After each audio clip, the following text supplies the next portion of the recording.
बिस्मिल्लाहिर्रहमानिर्रहीम। तो आज जो हमने नेक्स्ट लेक्चर करना है वो है दी सेल्फ़ का। दी सेल्फ़ को स्टार्ट करने से पहले जो हमारा थोड़ा सा रह गया था रिसर्च मेथड वो देखने हमने एंड रिसर्च मेथड्स का एंड करना है।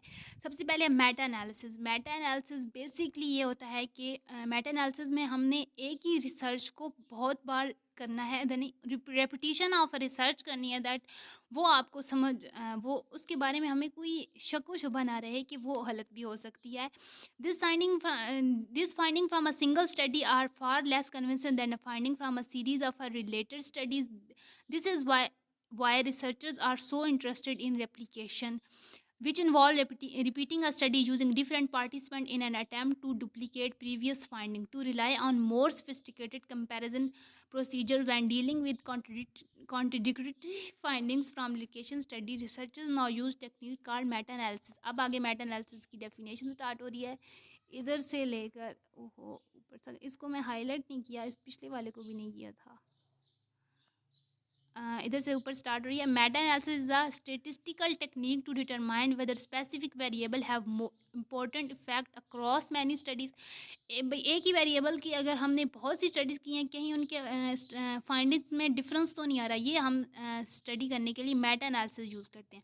Next is the social psychologist are increasingly using emerging technology. जो अब की जो टेक्नोलॉजीज़ हैं, जैसे कि टेक्नोलॉजी का दौर आ गया है, तो अब ज़्यादातर वर्चुअल एनवायरनमेंट टेक्नोलॉजी यूज़ होती है। ये यूज़ होती है। Recently some psychologist believe that have found possible remedy of dilemma of choosing between greater control and greater realism in experiment. They recommend using virtual environment technology, मतलब computer के through, ताकि उसमें कोई शक व शुबा नहीं रहता, हमारी फाइंडिंग्स भी बिल्कुल एक्यूरेट आती हैं। Then internet is a basic source. आजकल तो हर तरफ ही इंटरनेट का यूज़ हो रहा है, तो इंटरनेट का भी हम यूज़ करके रिसर्च कर सकते हैं। सोशल साइकोलॉजिस्ट बेसिकली करते हैं। इन 2000 1500 पार्टिसिपेंट फॉर ओवर 60 कंट्री, इन पे किपलिंग विलियम्स ने एक एक्सपेरिमेंट किया था।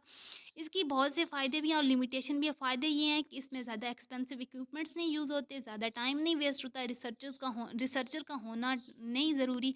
और इनकी इसकी लिमिटेशन क्या है कि हमें ये नहीं पता होता कि एक ही बंदा अगर 10 दफ़ा दूसरी आईडी से जाके एक ही टेस्ट को दे रहा है, तो हमें तो नहीं पता। तो ये इसकी थोड़ी सी लिमिटेशन है। Then third is brain imaging technique. ये है in the last decade new technology have permitted us to peer deep into the living brain. कोई भी काम करते वक्त हमारे ब्रेन की क्या एक्टिविटीज़ होती हैं, इसको मेजर करने के लिए भी बहुत सी टेक्निक्स आ गई हैं, वो टेक्निक भी हम यूज़ करते हैं। The most commonly use brain imaging technique is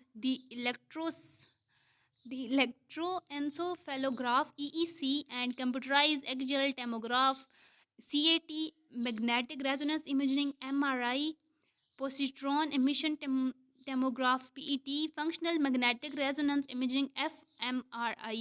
ये टेक्निक्स यूज़ होती हैं। ये शॉर्ट क्वेश्चंस में आ सकता है। नेक्स्ट कॉन्सेप्ट जो हमारा है इम्पोर्टेंट वो है self.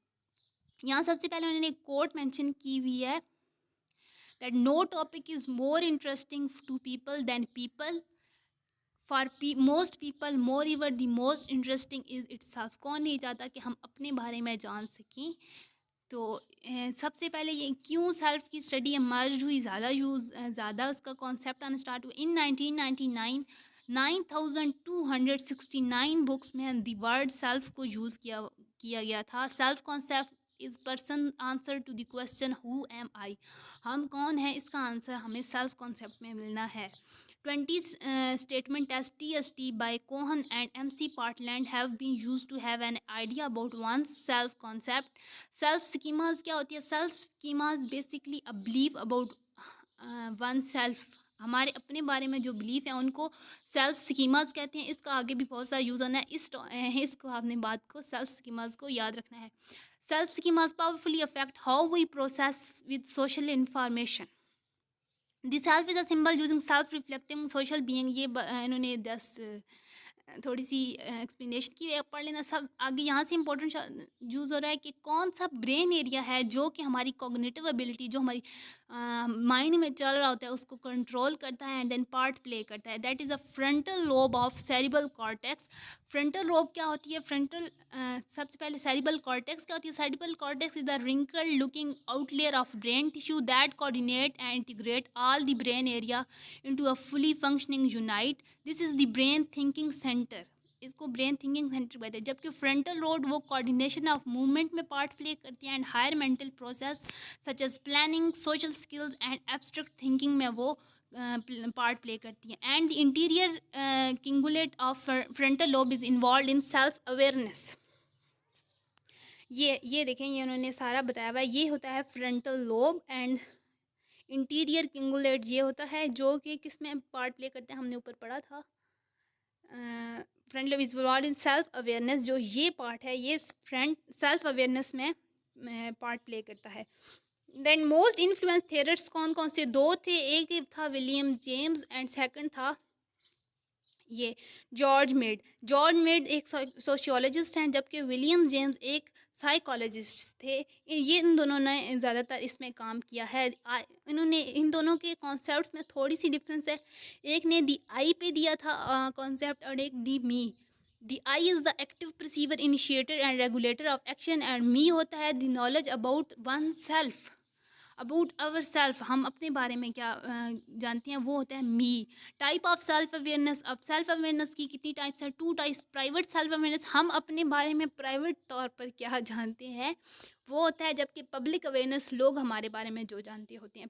Private self awareness, it is a temporary state of being aware of private hidden self aspect. We are aware of our private self when we looking ourselves in a mirror or become aware of our stomach cramps। मतलब हमें पता है हमारे पेट में अगर दर्द है, किसी को नहीं पता। हम बताएंगे तो वो यकीन करे या ना करे, ये उस पर डिपेंड करता है।